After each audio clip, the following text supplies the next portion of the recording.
Selanjutnya yang bertindak sebagai imam atau khatib pada Jumat kali ini yaitu Al-Ustadz Habibur Rahman, dan sebagai Bilal Al-Ustadz Muhammad Rafi. Demikian yang dapat kami sampaikan, kurang lebihnya mohon maaf. Assalamualaikum warahmatullahi wabarakatuh.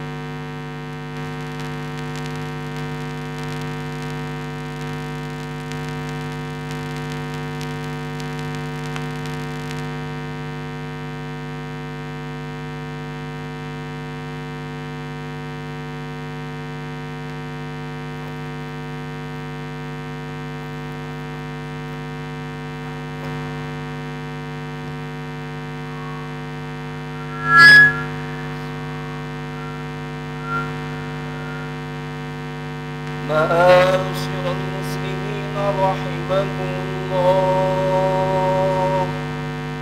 روي عن أبي هريرة رضي الله عنه أن النبي صلى الله عليه وسلم قال: إذا قلت لصاحبك يوم الجمعة أنصت والإمام يخطب فقد لغوت، أنصتوا واسمعوا وأطيعوا رحمكم الله، أنصتوا واسمعوا وأطيعوا رحمكم الله، أنصتوا واسمعوا وأطيعوا رحمكم الله.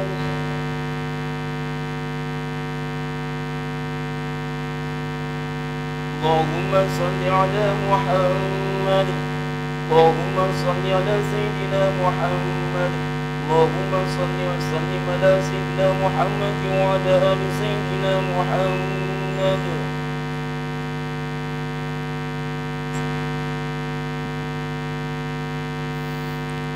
Assalamualaikum warahmatullahi wabarakatuh.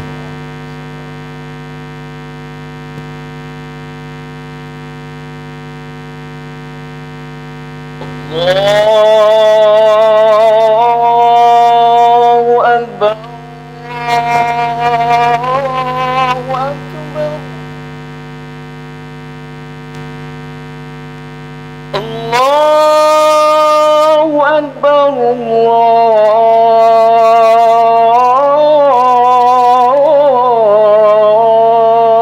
Allahu Akbar.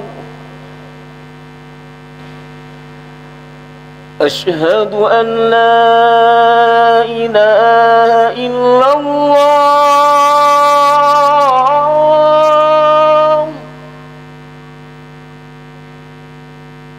أشهد أن لا إله إلا الله،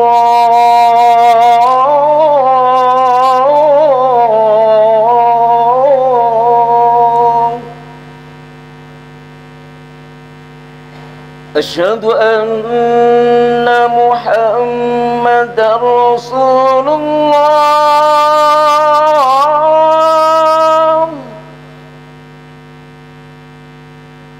أشهد أن محمدا رسول الله.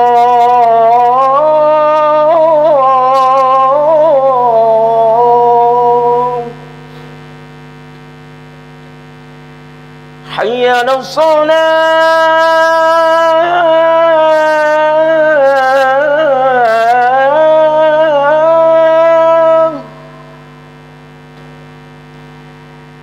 حي على الصلاة،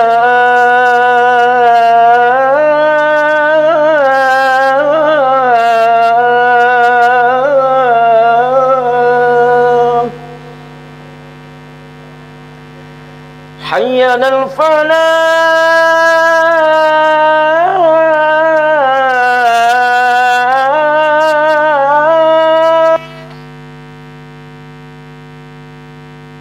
حي على الفلاح.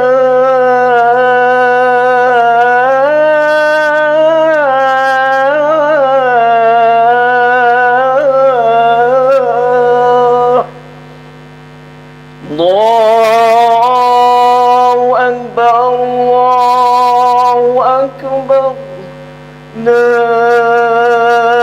إله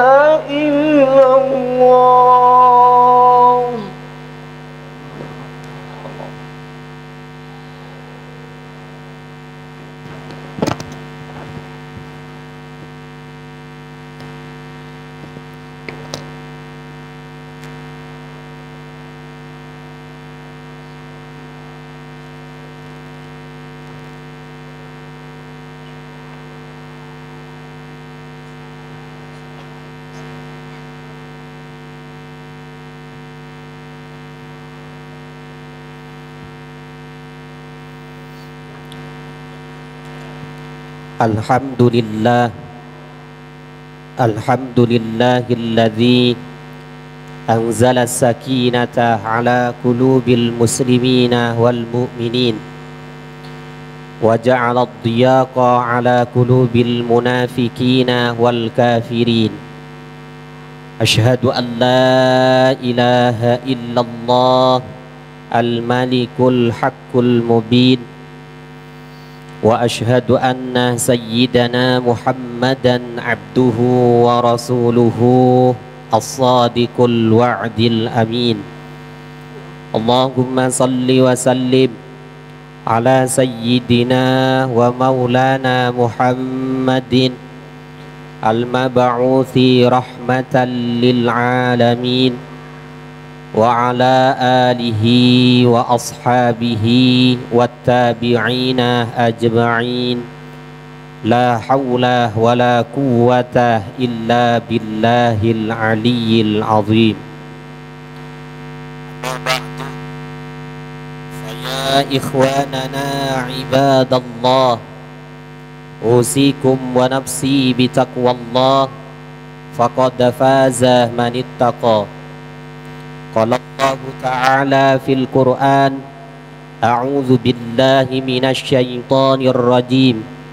Bismillahirrahmanirrahim. Ya ayyuhalladzina amanu taqullaha wa qulu qawlan sadida. Sadaqallahul azim wa sadaqa rasuluhul habibul karim. Wa nahnu ala dzalika minasy syahidina wasyakirin. Walhamdulillahi rabbil alamin. Ma'asyiral hadirin, jamaah salat Jumat rahimakumullah. Marilah kita senantiasa meningkatkan takwa kita kepada Allah dengan cara melaksanakan segala perintahnya dan menjauhi segala yang dilarangnya. Dan mari kita curahkan segenap daya dan upaya kita untuk melaksanakannya. Dan yakinlah bahwa daya dan upaya yang kita kerahkan semua tidak akan pernah berakhir dengan sia-sia. Allah berfirman, in tansurullaha yansurkum wa yuthabbit aqdamakum. Jika kalian semua menolong agama Allah, memperhatikan agama Allah, maka Allah akan menolong kalian dan akan memperhatikan kalian. Allah pula akan meneguhkan pijakan kalian. Hadirin rahimakumullah, kita manusia diciptakan oleh Allah terdiri dari dua dimensi. Dimensi yang pertama adalah dimensi zahir, berwujud jasad dan fisik kita. Dimensi yang kedua adalah dimensi batin, berwujud hati dan ruh kita. Keduanya sama-sama menyatu dalam diri kita semua. Oleh karena itu, sebagaimana kita memenuhi kebutuhan-kebutuhan anggota zahir kita dengan gizi, dengan makan, dengan minum, dengan vitamin dan lain sebagainya, maka seharusnya kita juga harus memenuhi asupan dan kebutuhan-kebutuhan anggota batin kita dengan zikir kepada Allah, dengan ilmu syariat dan pengetahuan-pengetahuan yang lainnya. Begitu juga saat kita peduli dan saat kita panik ketika anggota zahir kita sakit, dengan cara mencari obat ke apotik ataupun ke dokter. Seharusnya kita pun lebih peduli dan lebih panik saat hati dan rohani kita dipenuhi dengan berbagai macam penyakit. Karena secara prosentase syariat, hati yang sakit, rohani yang sakit itu lebih berbahaya daripada anggota zahir yang sakit. Sebagaimana telah dijelaskan oleh Nabi Yuna Muhammad sallallahu alaihi wasallam dalam hadisnya, beliau berkata, Ala wa inna fil jasadi mudghatan. Ketahuilah bahwasanya di dalam tubuh kamu sekalian terdapat segumpal daging. Idza salahat salahal jasadu kullu.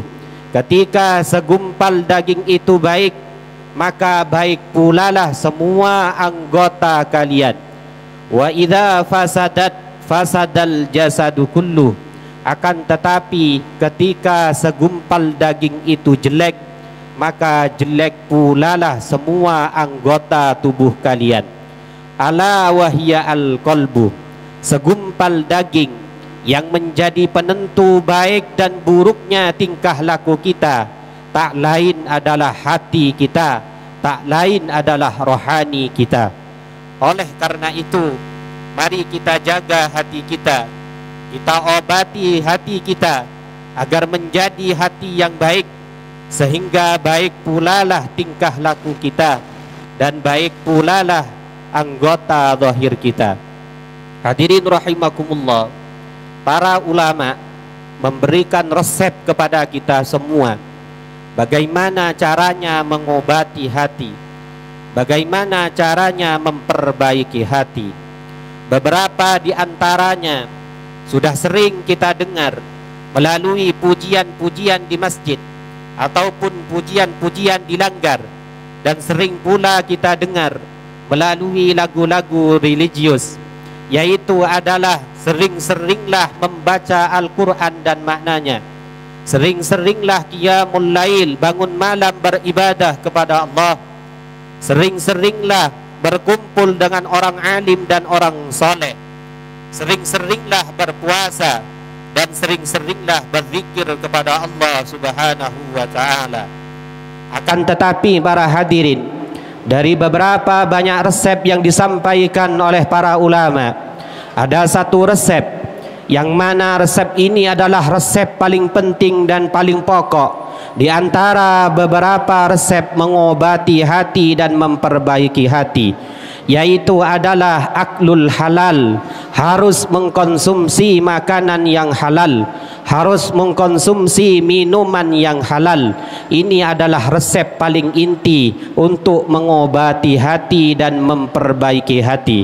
Kenapa dikatakan resep paling inti? Ulama mengatakan akilul haram, orang yang makanannya makanan haram, minumannya minuman haram, tak mungkin bagi dia akan sering-sering membaca Al-Quran dan maknanya.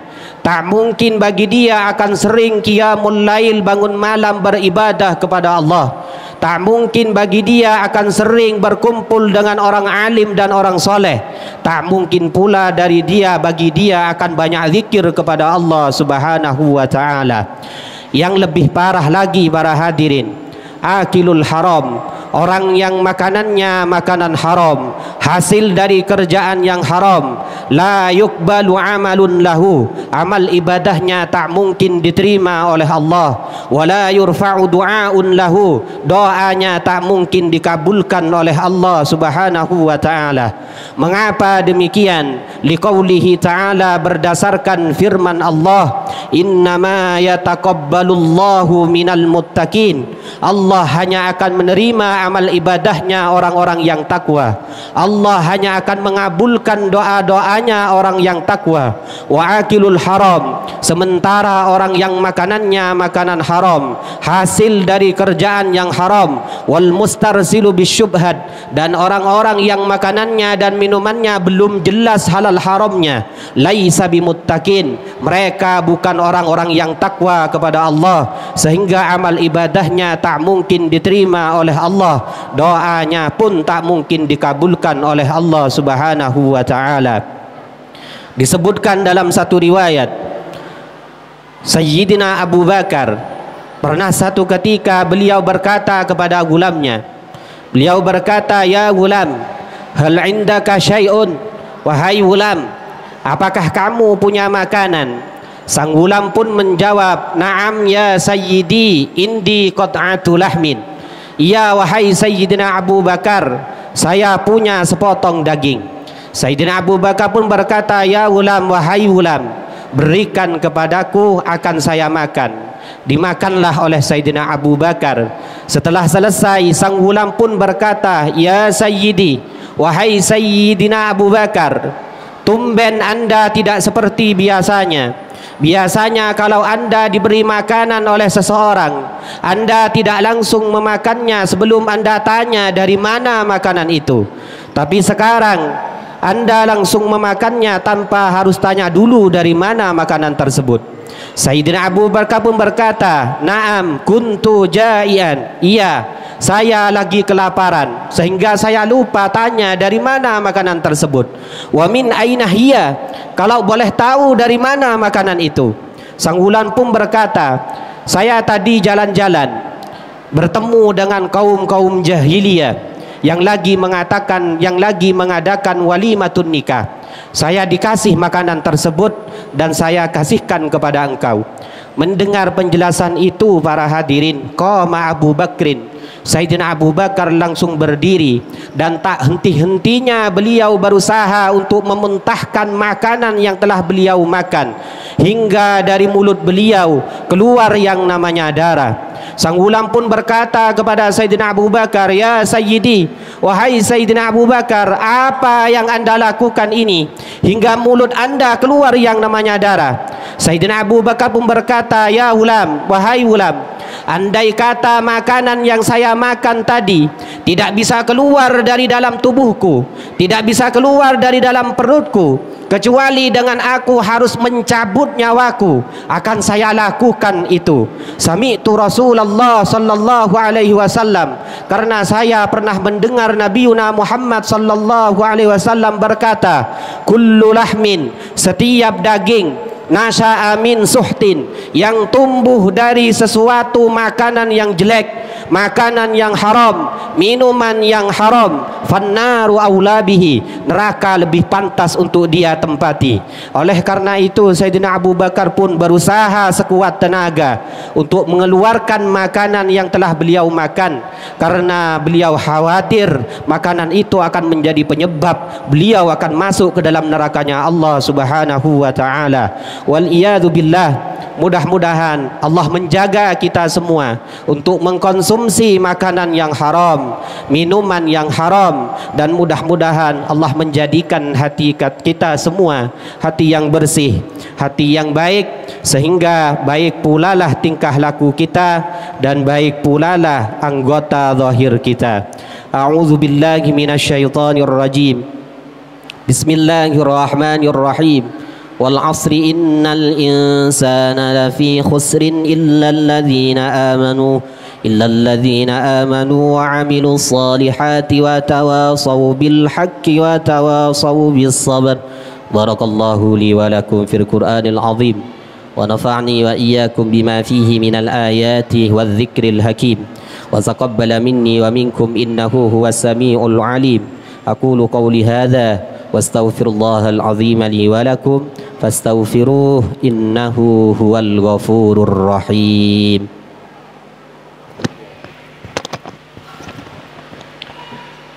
Allahumma salli wa sallim ala sayyidina Muhammadin wa ala ali sayyidina Muhammad.